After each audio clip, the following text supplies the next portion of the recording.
Thanks so much to all my patrons. Join now to help support the channel and help pick the books I review on this channel. Link in the description. Hey everybody, it's been a little bit too long since my last edition of this series of my top 100 best fantasy books of all time. Life gets busy sometimes, but we're here for the next 10, and today we're going to be going through number 50 through 41, and let's start it right off with The Name of the Wind. This is book 1 in the Kingkiller Chronicle by Patrick Rothfuss, and this was published in 2007. So yeah, this is a series that's near and dear to my heart. I will always remember it as among other things, but I'll always remember it as the book that I was reading on my honeymoon. My wife and I went to Maui for like 2 weeks or so, maybe a little bit less. And at the time, I thought that I flew through the book because I read the entire book on the vacation. I've since come to realize that I was not reading very much. But yeah, it was a wonderful book, and it really showed me at the time that there's more out there in fantasy than just what I thought there was. At the time, I really just thought it was A Song of Ice and Fire, and that was the best fantasy there is, and there's really no reason to read anything else. And I became frustrated back then, about 10 years ago now, that the book 6 hadn't come out yet, and I'm like, I need to read more stuff while I wait a year or two for the Winds of Winter to come out, and I'm still waiting, as all of you are. But yeah, The Name of the Wind, it's great stuff. It's pretty popularly maligned in some circles because of its popularity, where people kind of describe it as pretty YA, that the story's not great. But I truly think that this is a wonderfully written book, and that a lot of the hate around it really is a hate for the author, not so much for the book itself. And people almost lie to themselves in many ways. Now, I'm sure there's a lot of people that legitimately have criticisms with the book, don't get me wrong. But I do think a lot of people take their anger for the author and take it out on his books, because the author does have some things to be upset about, namely that it's been a long time since the last book, and he's made some very direct promises, namely saying that he would release a chapter, I think it was a chapter from the book that has not come out yet, if he raised a certain amount of money for a charity, and he raised the money, but he never came out with the chapter, so people feel like he has deceived them. I'm not really of that mindset, but this isn't about that. This is about Name of the Wind. Name of the Wind is it's one of those books that I feel like has really shaped a lot of fantasy going forward. I mean, you didn't see a ton of framing narrative where you have the character telling a story of their past throughout the book. Obviously, it existed. Lots of books have done this before then. But a lot of fantasy books have copied this formula because it works so well, and it's just a wonderful way to write. But what makes this book really special is the prose. Now, obviously, prose is very subjective, but I think a lot of people would agree that the prose in this is delectable. It's wonderful to read, and it just rolls off the tongue. And more than a lot of other people, I thought the story was extremely compelling as well. I truly love the story of The Name of the Wind. It's certainly not up there with the greats of the genre. It's a pretty isolated story. It spends, I think, far too long in the build-up stage of the story, getting to the meat of it, which is more of a school story, a magic school story, which obviously is a trope that has become extremely popular since Harry Potter. But nonetheless, it's very engaging. And I'm not saying that because I read it a long time ago and I didn't have a lot to compare it to, and I'm putting this lens on it. I reread it again last year, maybe 2 years ago, but I think last year. No, you know what? I think it was like 2 years ago. And I loved it. I mean, it was just as good as the first time I read it. And in fact, maybe I even liked it more because, there were some aspects to it that I thought that were a little bit lame. The way that he interacts with women in this story, I found to be very cringeworthy. But there were moments where I'm like, yeah, that's boring, or, this seems so outlandish. But on my second rereading of it, I really took the mindset of this character is somewhat of an unreliable narrator. He's telling the story, and he might be inflating the story to make himself look good. And he's also a teenager that is very bad with women, as most teenagers are. And so, yeah, it's when I read it from that mindset, I enjoyed a lot of things about it more than I even liked it the first time. So, yeah, awesome stuff, and I feel solid about being number 50 on this list. Number 49 is a brand new book to this list, and it is The Will of the Many. This is the first book in the Hierarchy series by James Islington, and this came out last year in 2023. And this was one of the last books that I read in 2023. It might have been the last book I read in 2023, or right up there with it. I was a little bit late to it. I know this book had wild attention given to it. James Islington is the author of the 𝐒𝐭 trilogy, which has some popularity in the fantasy scene. It didn't reach, enormous heights, but I think a lot of people still talk about it. But this book really popped off. I love it when authors. I didn't love 𝐒𝐭. I read the first book, thought it was okay. Didn't feel compelled to go on. But I love when authors get their foot in the door in fantasy, and then people kind of start to understand who they are, and then they come out with something bigger and better than before, and they're well recognized for it, which is what happened here. The Will of the Many is just wonderful. It's this great take on integrating Roman culture, ancient Roman culture, with a new age fantasy story. And that's not something that I've read before. Now, I do think that it was a little bit cheating because, fantasy does have a lot of fans that are also into history, like historical fiction, even just straight up history. I'm sure somebody smarter than me could explain why that is, because to me, it doesn't make sense. These seem like such wildly different genres, but I happen to love history personally, and I also love fantasy, and there's a ton of people that feel that way, more than statistically it should. And so to do a story about, one of the most famous cultures of all time in the Romans, and implement it with fantasy, it just feels like a cheat code to make people love it.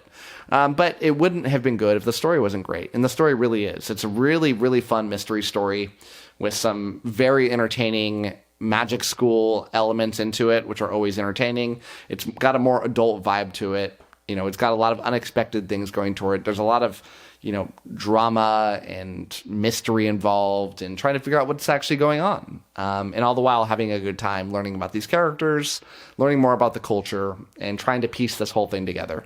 It's awesome stuff. I'm so glad that it exploded like I did. And whenever this next one comes out, I know it's going to be even bigger than the first one. Number 48 is The Trouble with Peace. This is the second book in the Age of Madness series by Joe Abercrombie, and this was published in 2020. Now, full disclosure, I put this list together a few months back, and I promised that I would not alter it at all. Once I start altering things after I started making it, it would really get kind of wonky. Now, I had since reread The Trouble with Peace, and it's way better than number 48. So whenever I redo this list, this book is going to rock. It's not going to go up 1 or 2 or 3 or 4 or 5 or 6 or 7 or 8 or 9, 10 or 10 spots. It's going to go up a lot more than that because it's, in my opinion, the best first law book that has been written. I just am blown away by how wonderful this thing was. It's and to be a middle book of a trilogy is wild that it would be the best book of the bunch. And it's probably unpopular, an unpopular opinion here, but, Joe Abercrombie has a way of writing middle stories that don't feel like it because he somehow figures out a way to wrap up stories, but leave some threads hanging that can be picked up and carried on. And as they're carried on, you almost forget that things were kind of tied up somewhat neatly while also leaving some things teasing out there.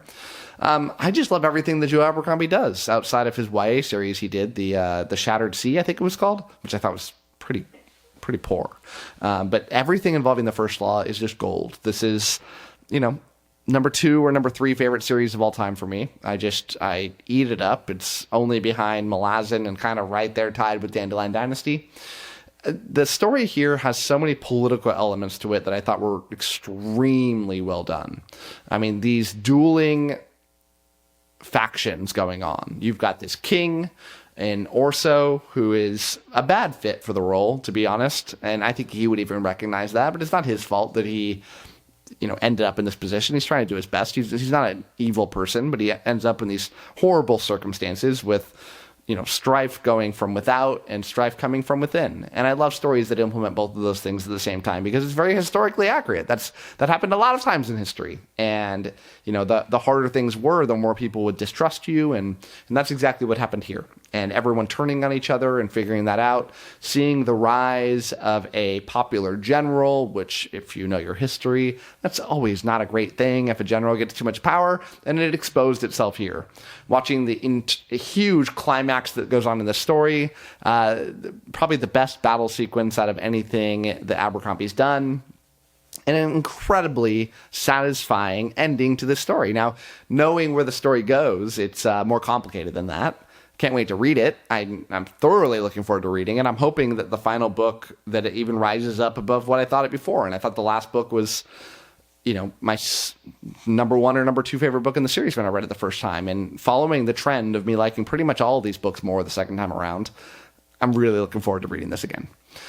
The final book. But yeah, Trouble with Peace, amazing. And if you're holding off on the Age of Madness for some reason, like you love the first law, but you're like, yeah, I loved it, but there's no way it's going to be as good. It is, and it's even better. So check it out. Number 47 is Reaper. This is the 10th book from Cradle by Will White, and this was published in 2021. Now, Cradle took a big hit on my list in this year. I think this is the first showing of any Cradle book. In fact, I'm pretty sure of that, and it will be the last showing of any Cradle book. Now, I still maintain that Cradle is one of my favorite series, but it's more of like the sum of all its parts. There's nothing individually that makes it really hugely stand apart, except for this one.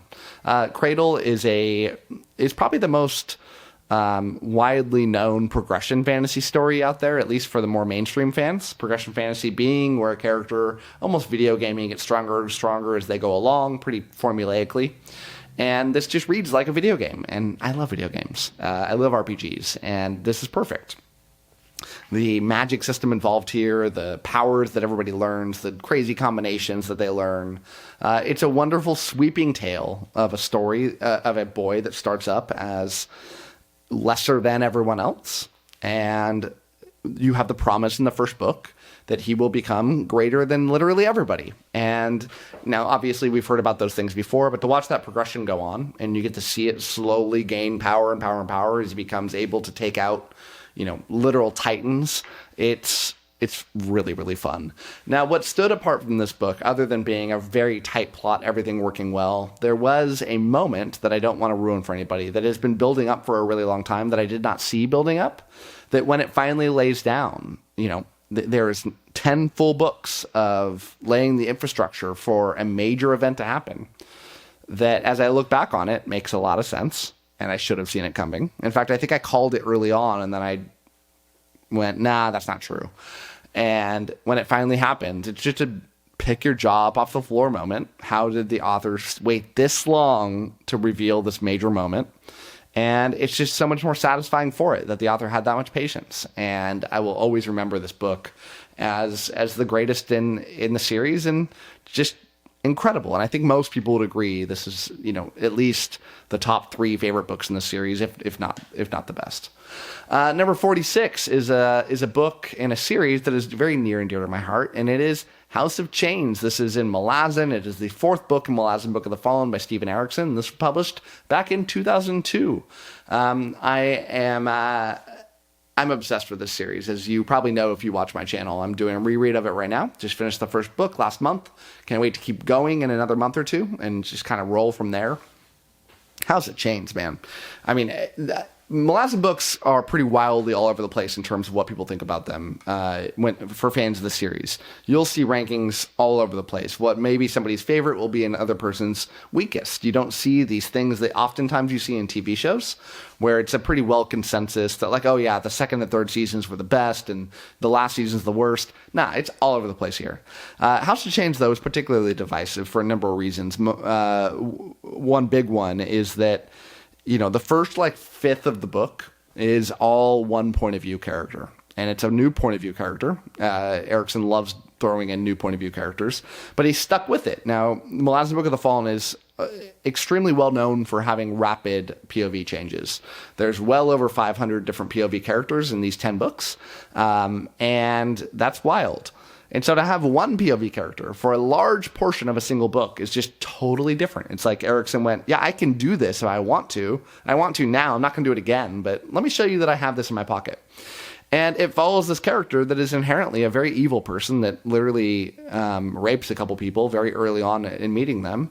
But that starts the arc of a beloved character, even though he is this horrible character that comes from, that is not a human, that has a totally different culture than anything we're used to, that looks highly upon these horrendous acts, who changes. And changing who you are as a person is fundamentally a wonderful thing to read about in books, and you get to see it happen here. But the entire House of Change book is just wonderful from start to finish for me. I mean, there's these moments that go on as we get later on in this book that are just, that I'll never forget. I did a video recently where I talked about books that made me cry, and this one most certainly did. A lot of melasma books did. Towards the end of this book, there's a moment that happens that everyone could see coming a million miles away. Erickson wanted you to see it coming a million miles away. And involving a couple sisters, and seeing what happens with them is hard, and, you know, tests you as a reader in terms of dealing with tough moments. Learning about the new characters in this book, getting to spend more time in the Seven Cities part of the world, which is an awesome landscape that is, I just thoroughly love everything about spending time over there. And yeah, just incredible. And yeah, again, this is a book that I'm extremely looking forward to doing my reread of in the very near future. Number 45 is Rhythm of War. This is the fourth book in the Stormlight Archive by Brandon Sanderson, and this was published in 2020. Now, I know that this is a very high number to be putting this book at, because I think a large majority of people will say that this is their least favorite of the Stormlight Archive books. I don't agree with that. I love this book. I have it as my third favorite, so spoiler alert, you're going to see two more books on this list, and I think you probably know which two those are. Well, maybe not. I think a lot of people think the one book that I don't have on this top 100 is their favorite book from Stormlight, so who knows?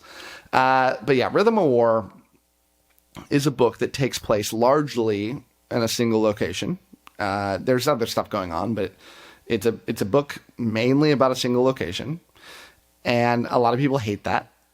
It doesn't feel as sweeping as the other ones, but I loved it. You got to spend more time with these characters without jumping around and moving the story around. There's a lot of mystery element going on here. There's a lot of intimate moments with some of these characters. It got to explore the mental health of a main character in this book that is struggling, and I found that deeply compelling.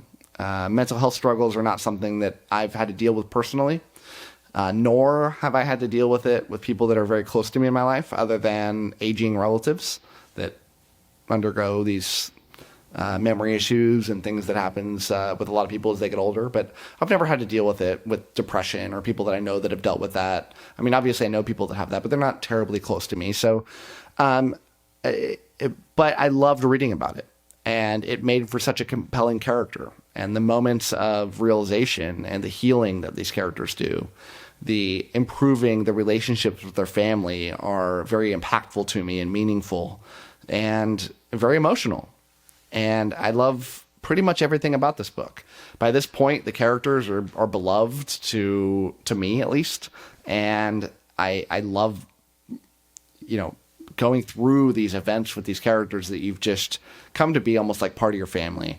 The series has gotten so sweeping and big, and we're getting down to these, to this major climax that we know that we're going to get in the fifth book. This is a 10-book series, but it's split up into 2 5-book arcs. To see all this major tension going on, and these huge, bigger than life events going on, getting to explore Shadesmar more, which I found extremely entertaining. The traveling around, the jumping between realms, and these characters now understanding about everything, and it's just awesome. And yeah, I can't get enough of it. And this is another one that I will be rereading before the end of the year. I need to start reading Stormlight Archive soon for my reread, because I want to reread the 4 before the 5th book comes out. Number 44 is Guards. This is I don't even know what book this is in the series, but it is the first book in the City Watch sub-series of Discworld by Terry Pratchett, and this was published back in 1989. Discworld is a 50-plus book series of these smaller books. They're not incredibly tiny, but they're, that big. And they're satires. They're probably the most well-known comedic fantasy books by this author who is so beloved that he has been knighted. So Sir Terry Pratchett, he passed away a handful of years ago, sadly, but he's just beloved for the way that he writes. He has this wonderful mix of comedy and deep-hitting themes. These criticisms of society that are blended in with this silly fantasy realm. It's in many ways a natural kind of Monty Python continuation, but different. But a lot of that same humor kind of bleeds through.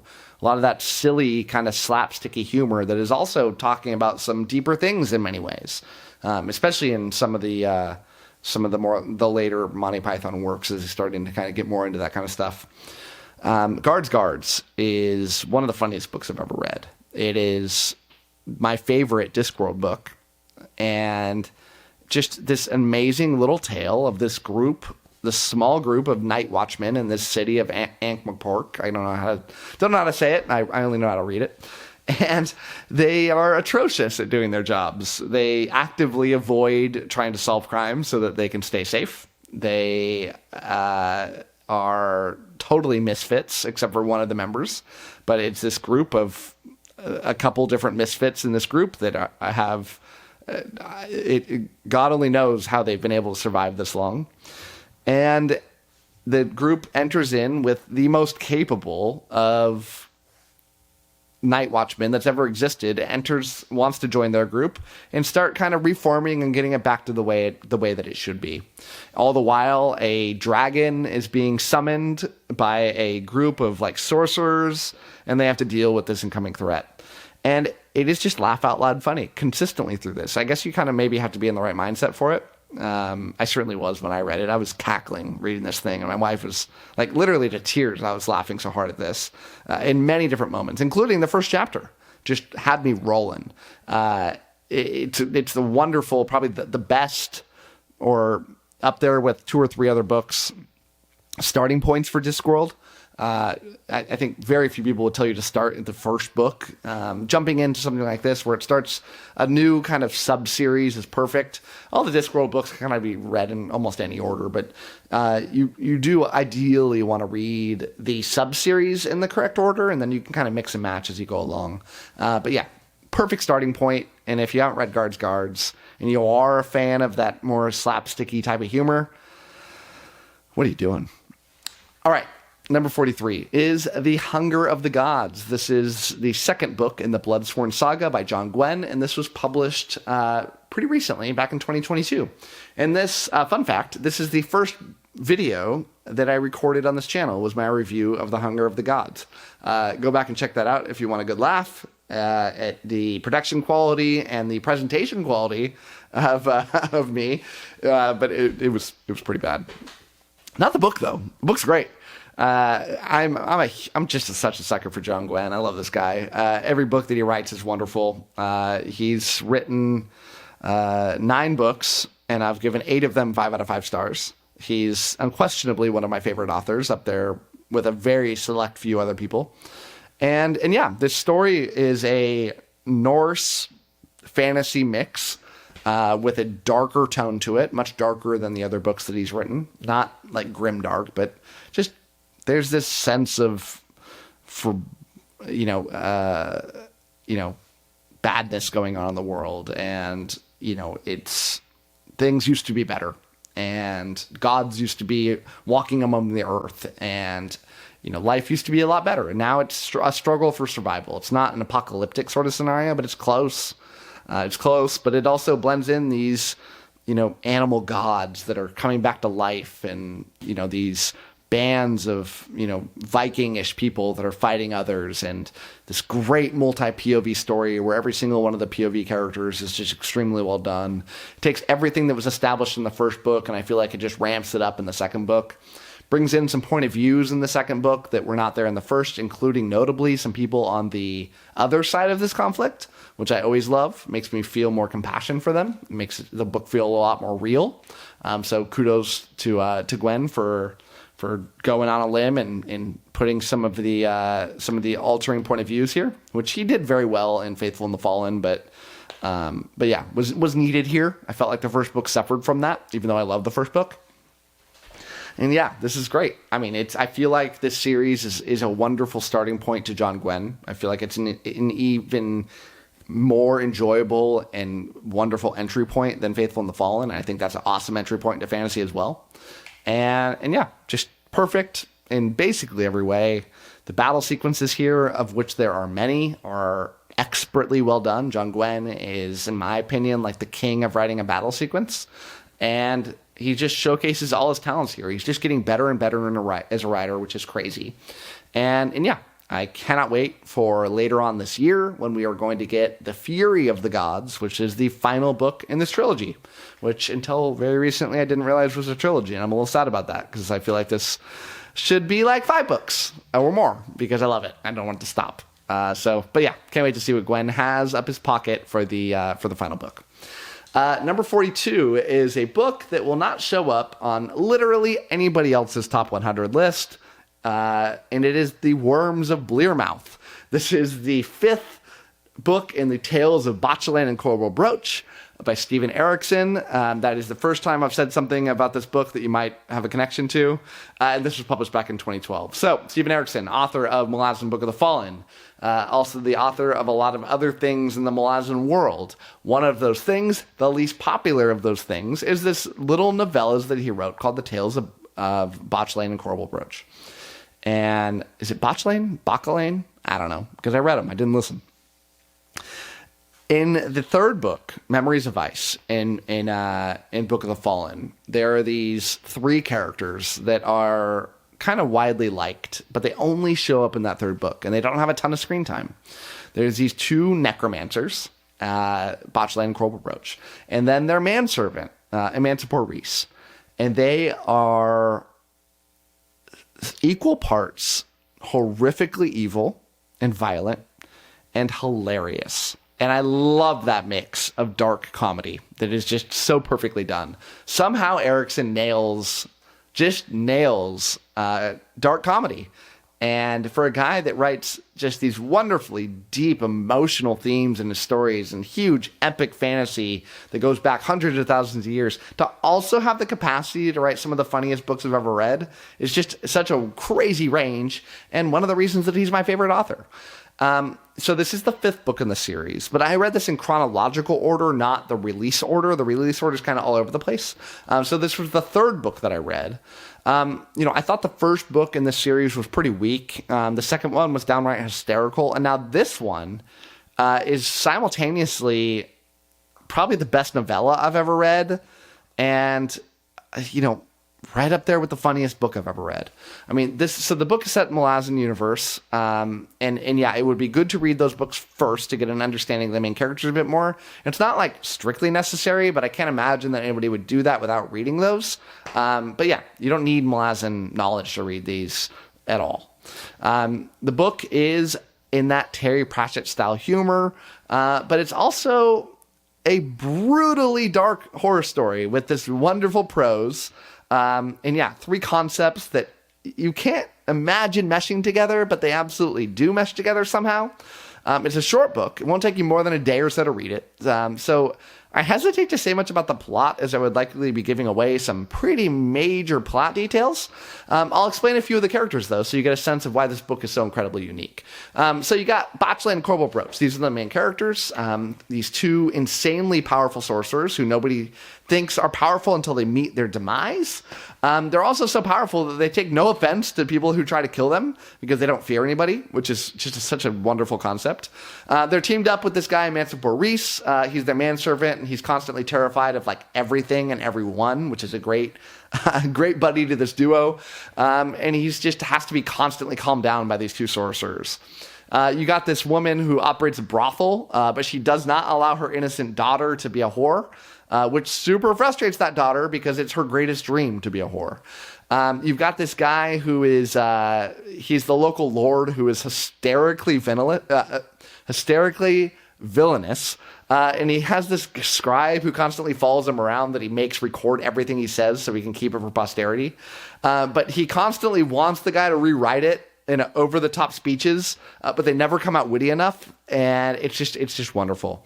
There's this hilarious gravedigger who nobody thinks is actually dead, but he is. And there's more, and it's awesome. And finally, that brings us to our last book on this list today, and that is Fae and Fair. This is the second book in The Wandering Inn by Pyre Abba, and this was published in 2019. So since I would probably reorder things a little bit if I was doing this, because I think at the time this was probably like my favorite, or right up there with my favorite Wandering Inn book. But I've since read one or two since making this list that I liked even more. But nonetheless, this book will always go down it will always be on my list, even if it's not like my favorite Wandering Inn book, because I think of it as the moment that I really felt like I fell in love with the series, and it clicked on why this is so addicting. The Wandering Inn, is a very short recap, is this lit RPG progression fantasy story about a girl who gets transported to a Dungeons & Dragons-y type world where they have levels and classes.